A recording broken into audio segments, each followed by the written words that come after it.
बड़ी खबर आपको बता दें चंडीगढ़ से 6 राज्यों में उपचुनावों की घोषणा। जी हां, 3 नवंबर को होगा आदमपुर में उपचुनाव। 6 नवंबर को वोटों की गिनती की जाएगी। बड़ी खबर आपको हम बता रहे 6 राज्यों में जहां उपचुनावों की घोषणा हो चुकी है, वहीं हरियाणा के आदमपुर में भी उपचुनाव होना है। तो 3 नवंबर को आदमपुर में उपचुनाव होगा। ये बड़ी खबर आपको हम बता रहे हैं। 6 नवंबर को वोटों की गिनती की जाएगी। तो देखिए, जो चुनाव की घोषणा है वो भी हो चुकी है। आपको बता दें क्योंकि कुलदीप बिश्नोई की ओर से इस्तीफा दे दिया गया था, जिसके बाद ये सीट खाली हो गई थी और एक बार फिर से यहां पर उपचुनाव होने जा रहा है। 6 नवंबर को वोटों की गिनती होगी। तो 3 नवंबर को आदमपुर में उपचुनाव होगा। ये बड़ी खबर आपको हम बता रहे हैं। 3 नवंबर को आदमपुर में उपचुनाव होगा और उसके बाद 6 नवंबर को वोटों की गिनती होगी।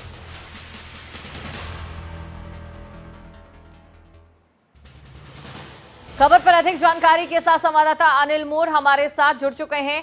अनिल, जानना चाहेंगे आपसे फिलहाल क्या कुछ यहां पर जिस तरीके से घोषणा हो गई है और क्या कुछ आगे जानकारी आपके पास है, क्या कुछ जानकारी आगे दी जा रही है? देखिए, हरियाणा के लिहाज से सबसे बड़ी खबर और सबसे पहले खबरें अब तक बता रहा है बाई इलेक्शन जो आदमपुर में होना था उसकी अनाउंसमेंट कर दी गई है। इलेक्शन कमीशन ऑफ इंडिया की तरफ से बाकायदा जो नोटिफिकेशन है वो जारी कर दिया गया। हरियाणा, महाराष्ट्र, बिहार, तेलंगाना, उत्तर प्रदेश, उड़ीसा, यहाँ पर 7 सीटों पर उपचुनाव होना है। इसकी घोषणा यहाँ पर भारतीय चुनाव आयोग की तरफ से कर दी गई है। सबसे पहले खबरें तक इस खबर को दिखा रहा है। जो नोटिफिकेशन जारी किया गया उसकी एक्सक्लूसिव कॉपी भी हम लगातार दिखा रहे हैं। जो चुनावी शेड्यूल जारी किया गया है बाई इलेक्शन का, उसके लिहाज से जो बाई इलेक्शन है 3 नवंबर को होगा। 3 नवंबर को जो वोट है वो बाई इलेक्शन के लिए पड़ेंगे। 3 नवंबर को वोटिंग होनी है। वहीं जो रिजल्ट आना है, जो वोटों की गिनती होनी है, वो 6 नवंबर को होनी है। उस हरियाणा के लिहाज से काफी बड़ी खबर है, क्योंकि देखिए जो आदमपुर सीट थी वहां पर कुलदीप बिश्नोई के इस्तीफे के बाद ये सीट खाली हुई थी और कुलदीप बिश्नोई अब बीजेपी में चले गए। काफी समय से इंतजार किया जा रहा था कि कब चुनाव की घोषणा होगी। पहले अनुमान लगाया जा रहा था कि जो चुनाव होने हैं हिमाचल प्रदेश में और गुजरात में, उनके साथ चुनाव की घोषणा होगी। लेकिन चुनाव आयोग की तरफ से जो एक आदेश है वो जारी कर दिया गया। जो चुनावी शेड्यूल है चुनाव आयोग ने वो जारी कर दिया गया। हरियाणा में जो बाई इलेक्शन है 3 नवंबर को होगा। 6 तारीख को वोटों की गिनती होगी। इसके अलावा जो नोटिफिकेशन है, गजट नोटिफिकेशन जो होना है वो 7 तारीख को होगा। जो नॉमिनेशन है, नॉमिनेशन लास्ट डेट नॉमिनेशन की 14 अक्टूबर रहेगी। 14 अक्टूबर तक जो भी उम्मीदवार अपना नॉमिनेशन भर सकते हैं। 15 अक्टूबर जो डेट है वो स्क्रूटनी की रहेगी। इसके अलावा जो विड्रो है, जो कैंडिडेट अपना नाम वापस लेना चाहते हैं वो 17 अक्टूबर तक अपना नाम वापस ले सकते हैं। 3 तारीख को जो है वोट पड़ेंगे आदमपुर में। जो एक्सक्लूसिव जो ये आदेश आए हैं, जो चुनाव होने हैं प्रदेश देश भर में 7 राज्यों में ये उपचुनाव होने हैं, जिनमें हरियाणा भी है जहां पर आदमपुर उपचुनाव होने हैं। इसके लिए बकायदा जो चुनावी शेड्यूल है एक्सक्लूसिव कॉपी हम लगातार दिखा रहे हैं। सबसे पहले खबर तक बता रहा है कि इलेक्शन कमीशन ऑफ इंडिया की तरफ से जो चुनावी शेड्यूल है वो जारी कर दिया गया। 3 नवंबर को आदमपुर में उपचुनाव होगा। 6 तारीख को जो वोट है वोटों की गिनती होगी। 6 तारीख को पता लग जाएगा कि अगला विधायक कौन होगा आदमपुर में। बिल्कुल अनिल, तो देखिए आदमपुर उपचुनाव को लेकर पहले से ही जहां पर राजनीतिक दलों की नजर है वहीं पर कोशिश, अब काफी रोमांचक मुकाबला इसलिए रहने वाला है। जो कुलदीप बिश्नोई पहले कांग्रेस से चुनाव यहां पर जीते थे, अब वो बीजेपी की तरफ से होंगे और वहीं दूसरी तरफ कांग्रेस की पूरी तैयारी होगी कुलदीप बिश्नोई के किले को भेदने की।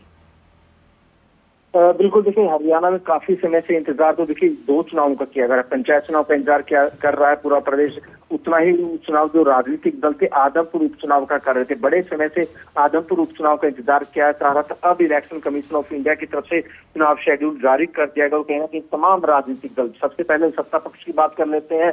कुलदीप बिश्नोई कांग्रेस से इस्तीफा देकर बीजेपी में चले गए थे, अब वो बीजेपी में है। ये बिल्कुल लगभग क्या है कि जो चुनावी टिकट है वो बीजेपी के खाते में जाएगी। चुनाव कुलदीप बिश्नोई लड़ते हैं, अपने बेटे ध्रुव बिश्नोई को चुनाव में लड़वाते हैं, वो देखने वाली बात होगी। कांग्रेस की बात कर लेते हैं। कांग्रेस में पिछले दिनों संपत सिंह शामिल हो गए। इसके अलावा कई और नेता कांग्रेस में शामिल हुए। कांग्रेस को देखना होगा कि किस चेहरे पर दाव लगाती है। संपत सिंह उनके परिवार के किसी सदस्य को टिकट दी जाती है। जयप्रकाश भी वहां पर मेहनत कर रहे हैं। इसके अलावा कई और नए चेहरे हैं जो इन दिनों कांग्रेस में गए हैं।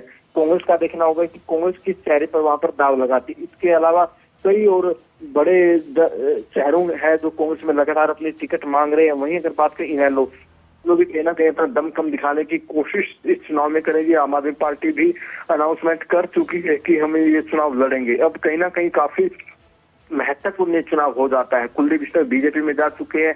बीजेपी की तरफ से कुलदीप के ऊपर या उनके बेटे के ऊपर किस पर दाव लगाया जाता है वो काफी महत्वपूर्ण बन जाता है। अब कहीं ना कहीं हरियाणा इस बात का इंतजार कर रहा है कि अब जो चुनाव होंगे 3 नवंबर को, अब हरियाणा में जो चुनाव है बाई इलेक्शन 3 नवंबर को होना है। बिल्कुल अनिल, और देखिए एक तरफ एक ये है तो चुनाव ही है, लेकिन चुनाव से कहीं बढ़कर ये वर्चस्व की परीक्षा भी नजर आ रहा है, खासतौर से बात अगर कांग्रेस की जाए और भूपेंद्र सिंह हुड्डा की जाए तो। देखिए बिल्कुल आपने पूछा, कहीं ना कहीं भूपेंद्र सिंह हुड्डा के लिए भी काफी ये अहम चुनाव हो जाता है, क्योंकि देखिए भूपेंद्र सिंह हुड्डा ने अपनी मर्जी से यहाँ पर जो प्रदेश अध्यक्ष बनाए हैं, उदय भान अपनी पसंद के प्रदेश अध्यक्ष बनाए हैं। तो ऐसे में जब प्रदेश अध्यक्ष भूपेंद्र सिंह हुड्डा के पसंद के हैं तो कहीं ना कहीं और ज्यादा जिम्मेदारी भूपेंद्र सिंह हुड्डा के कंधों पर आ जाती है कि वो किस तरीके से यहाँ पर जो चुनाव है कांग्रेस को जितवाते हैं। तो कहीं ना कहीं एक तरीके से ये चुनाव कांग्रेस में जो चुनाव है खुलकर अगर देखा जाए तो ये भूपेंद्र सिंह हुड्डा का चुनाव रहने वाला है, क्योंकि जो प्रदेश अध्यक्ष उदय भान है उनकी पसंद के हैं। और कहीं ना कहीं कुलदीप बिश्नोई ने जो कांग्रेस छोड़ी थी वो भूपेंद्र सिंह हुड्डा से नाराजगी के चलते छोड़ दी। भूपेंद्र सिंह हुड्डा से उनका 36 का आंकड़ा हो चुका था, वो प्रदेश अध्यक्ष की सीट पर दावा ठोक रहे थे, वो उनको नहीं मिल रही थी। तो कहीं ना कहीं कुलदीप बिश्नोई ने जो बगावत की थी हुड्डा के से नाराजगी के चलते बगावत की थी। तो कहीं ना कहीं कांग्रेस के लिए चुनाव अगर बात करें भूपेंद्र सिंह हुड्डा के लिए काफी अहम हो जाता है, और वो भी जब उन्होंने अपनी पसंद का यहाँ पर जो प्रदेश अध्यक्ष बनाया है। अब देखना है कि जो भूपेंद्र सिंह हुड्डा के जो दूसरे विरोधी नेता हैं, चाहे हम बात करें कुमारी शैलजा की बात करें, रणदीप सुरजेवाला की बात करें, किरण चौधरी की बात करें, उनका किस तरीके से रुख रहता है, वो टिकट के लिए किस नेता का समर्थन वहां पर करते हैं। लेकिन इतना तय है कि जिस भी नेता को टिकट मिलेगा उसमें कहना कि भूपेंद्र सिंह हुड्डा और उदय भान की पसंद 100% वहां पर चलेगी, उनकी पसंद के उम्मीदवार को वहां पर टिकट दिया जाएगा। जी जी। और हमारे साथ कांग्रेस नेता संपत सिंह हमारे साथ जुड़ चुके हैं। सर स्वागत करती हूं आपका। और देखिए आदमपुर चुनाव की जो है उपचुनाव की घोषणा हो चुकी है, ऐसे में सबसे पहले हम जानना चाहेंगे कांग्रेस की तैयारी कितनी नजर आ रही है और कितने कांग्रेस जी बोलिए। कांग्रेस कई दिनों से तैयारी कर रही है, पूरी कर रही है। कई यात्राएं निकाली जा चुकी है, पैदल यात्रा निकाली जा चुकी है, तिरंगा यात्रा निकाली जा चुकी है, और स्कूल वगैरह बंद थे उसमें भी यात्राएं निकाली जा चुकी है। लोगों से इंडिविजुअल मिलने का चाय पानी के प्रोग्राम भी हो चुके हैं। कांग्रेस पूरी तरह तैयार है। जी आप कह रहे हैं कांग्रेस पूरी तरह से तैयार है, और हमने देखा है कि आप लोगों की ओर से कई यात्राएं निकाली जा रही है। राहुल गांधी की भारत जोड़ो यात्रा को भी मैं जोड़ना चाहूंगी, लेकिन बहुत मुश्किल हो जाता है सर अक्सर जो यात्राओं में भीड़ पहुंचती है उन्हें वोटों में कन्वर्ट करना।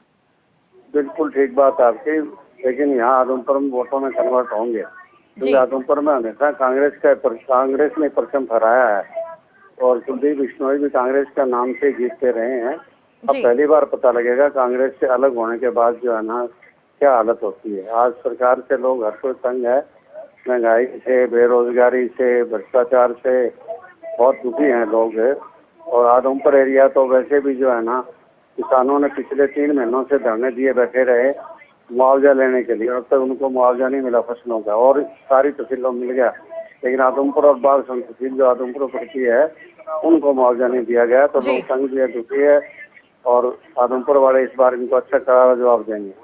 बिल्कुल संपत सिंह जी, और इसी के साथ आप हमारे साथ बने रहिए, क्योंकि जो हमारे आउटपुट हेड कमल कौशिक जी हमारे साथ इस समय जुड़ चुके हैं। कमल जी आपसे भी मैं जानना चाहूंगी, देखिए क्योंकि उपचुनावों की घोषणा हो चुकी है, काफी अहम है, चाहे बात कांग्रेस की करें तो कहीं ना कहीं वर्चस्व का सवाल पूर्व से भूपेंद्र सिंह हुड्डा के लिए भी यहाँ पर नजर आ रहा है। और बात अगर बीजेपी की जाए तो बीजेपी ने जहां से एक बड़ी जो नेत्री हैं सोनाली फोगाट उन्हें खोया है, तो कहीं ना कहीं जो उनके वोट्स हैं वो सिंपैथी वोट में कन्वर्ट हो पाते हैं या नहीं, कई तरह की चीजें इन आदमपुर के इस चुनाव में देखने को मिलेगी।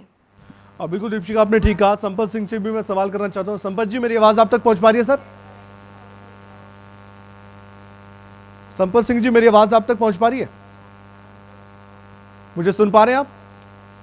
जी संपत सिंह जी अभी हमारे साथ मौजूद नहीं है। कमल ठीक है दीपशिका, जो आपने सवाल किया बिल्कुल वाजिब सवाल है। और जिस तरीके से आदमपुर उपचुनाव का लगातार इंतजार किया जा रहा था और कुलदीप बिश्नोई जो कि खुद ही इस सीट पर इस्तीफा दे चुके थे और उसके बाद खुद ही चुनावी मैदान में अपने बेटे को उतारने की उनकी इच्छा है, सबसे बड़ा सवाल तो अब यही है कि अब जो इच्छा उनकी है क्या वो पूरी होगी? ये बीजेपी आलाकमान तय करेगा। बीजेपी के साथ रिश्ते किस तरीके से कुलदीप बिश्नोई ने बनाए हैं और ये रिश्ते कितने मजबूत हुए, ये हाल ही में हमने देखा। मुख्यमंत्री मनोहर लाल से लेकर देश के गृह मंत्री अमित शाह और जेपी नड्डा तक मुलाकात करके उन्होंने अपने रिश्तों को बयां किया कि कैसे उनके मजबूती के साथ बीजेपी के साथ रिश्ते हैं। इसके अलावा दीपिका, एक और गौर करने वाली बात यह है कि कुलदीप बिश्नोई ने जब इस्तीफा दिया तो क्यों दिया और कैसे दिया, ये परिस्थिति सब समझ चुके हैं और सबको मालूम है। एक बार फिर से दर्शकों को हम याद दिलवा दें कि वो एक समय ऐसा था जब कुलदीप बिश्नोई अपने आप को घुटन महसूस कर रहे थे कांग्रेस पार्टी में और हाल ही में उन्होंने कई बयान ऐसे दिए थे जिसके बाद लग रहा था कि कांग्रेस पार्टी छोड़ेंगे। एक दिन ऐसा आया, कांग्रेस पार्टी छोड़ी, भूपेंद्र हुड्डा को निशाने पर लिया और प्रेस कॉन्फ्रेंस में बाकायदा नाम लेकर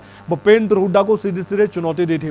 कुलदीप बिश्नोई ने कांग्रेस का साथ छोड़ा तो बीजेपी का दामन थामा था, बीजेपी में जाने की इच्छा जताई और उसके बाद बीजेपी ने उनको अपना भी लिया था। ये पूरा जो सिनेरियो सामने आया था राजनीतिक तौर पर, उसके बाद लग रहा था कुलदीप बिश्नोई इस सीट पर जब चुनाव लड़ते जाएंगे तो उनको एक मजबूती के साथ जरूर एक सपोर्ट बीजेपी का तो मिलेगा ही मिलेगा, साथ ही उन समर्थकों का मिलेगा जिन समर्थकों के बीच में जाकर वो हमेशा कहते थे कि मैं आपके काम करवाने के लिए हमेशा तत्पर तैयार रहता हूं।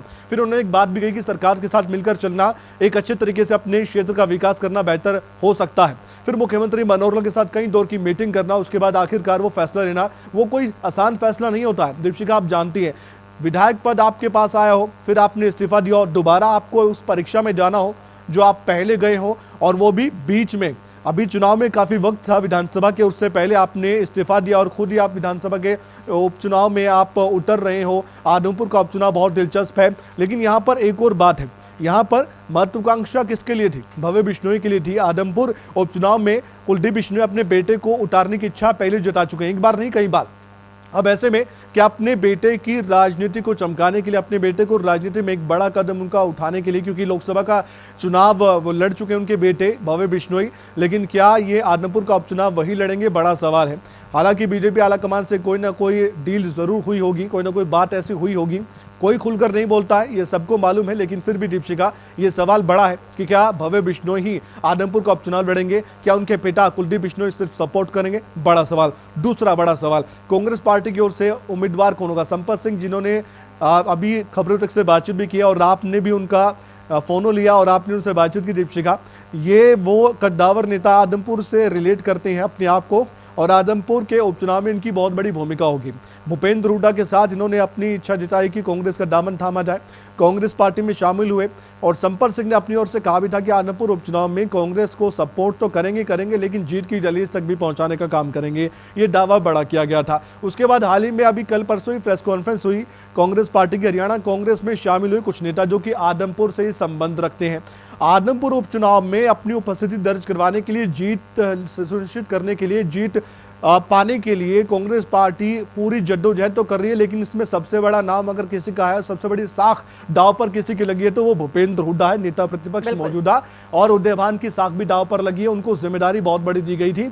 ये बहुत बड़ी परीक्षा है कांग्रेस पार्टी की। जब आप विपक्ष में रहते हैं तो आप अपने आप को साबित इसलिए भी करते हैं कि जो सत्ता में रहे, तो कोई भी पार्टी रही तो वो कहते हैं बार बार कि त्रस्त जनता है, महंगाई बढ़ गई है, बेरोजगारी बढ़ गई, इस तरह के मुद्दे वो उठाते हैं, हरियाणा में भी उठाते रहे। लेकिन भूपेंद्र हुड्डा आदमपुर उपचुनाव में अपनी किस्मत आजमाएंगे खुद। बेशक वो उम्मीदवारी के तौर पर खुद ना उतरे और उतरेंगे भी नहीं, नेता प्रतिपक्ष हैं और पहले से विधायक हैं, लेकिन ये मानकर चलिए कि वो खुद ही चुनावी मैदान में उतर रहे हैं। अगर कोई भी उम्मीदवार कांग्रेस पार्टी का वहां से उतर रहा होगा और उनकी पसंद का होगा तो ऐसा लगेगा कि भूपेंद्र हुड्डा ही चुनाव लड़ रहे हैं। ऐसा ही वहां पर महसूस होने वाला है, क्योंकि दीपेंद्र हुड्डा पिछले हमने दिनों देखा वहां पर कई बार चक्कर लगाकर आ चुके हैं पार्टी को मजबूती देने के लिए। भूपेंद्र हुड्डा भी गए थे, कुलदीप बिश्नोई तो वहां रहते ही हैं, वो अब तो अपनी मजबूती उपस्थिति दर्ज करवाते ही हैं, लेकिन ये पिता पुत्र की जोड़ी जो कांग्रेस पार्टी में है, तो एक बड़ी परीक्षा है ये कहीं ना कहीं कांग्रेस के लिए। बहुत बहुत शुक्रिया तमाम जानकारी जो आपने दर्शकों तक पहुंचाई।